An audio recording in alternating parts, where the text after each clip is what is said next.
minta penjelasan Kak untuk kondisi listrik di Kabupaten Palawang saat ini cak mana Kak? Ya kalau semalam itu lah sering mati, kadang nak semayang maghrib mati, subuh itulah, jadi entah apa. Jadi termasuk inilah kami sebagai warga nih resah istilahnya kan.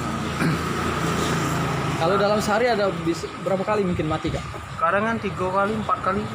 Ada be ini lemak, kalau mati terus lemak, ini mati 5 menit hidup lagi, mati lagi. Jadi di samping kami resah, sudah itu merugikan alat elektronik kami. Oh iya. Seperti kipas angin, ada yang rusak, TV rusak. Jadi tahu untuk kelanjutannya siapa ini? Kalau untuk ini Kak, harapannya ke pemerintah mungkin Kak, cak mana untuk kondisi listrik? Ya harapannya ya mintalah listrik ini ya normal kan. Sudah itu ya kita kan kalau normal kan aktivitas kita lancar. Sudah itu elektronik tidak banyak rusak, jadi tidak merugikan kami itu selaku masyarakat. Kak, nama kita siapa Kak? Nasuri. Warga dengan Bapak siapa Pak? Dengan Tengki Saputra Pak, Di Saputra. Warga mana kita Pak? warga Tanjung Kupang, Kecamatan Tebing Tinggi, Kabupaten Palawang. Oke.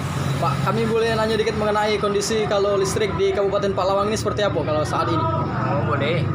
Kalau listrik tempat kita nih, alhamdulillah kalau lancar. Jadi kalau mati lampu, ya neman. Kalau sehari itu bisa 5 kali, 3 kali, 4 kali. Ya, itulah kondisinya Palawang.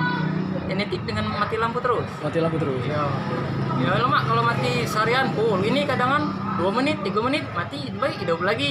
Nanggung, cak punya usaha cak kita nih ya nanggung. Apalagi cak usaha kita di warnet kan. Pemakaian utamanya ya listrik itu. Kalau listrik mati ya mati juga pencarian kita. Kalau harapannya ke PLN apa? Ya, harapan kami cak selaku usaha ini ya mudah-mudahan listrik ya kalaupun mati ya jangan terlalu sering. Kalaupun mati ya jangan lama. Kan kita selaku usaha kan membutuhkan listrik. Apalagi cak usaha kami kan utamanya listrik. Kalau yang namanya mati lampu ya macet usaha kami kalau cak ini. Apalagi musim pandemi cak ini.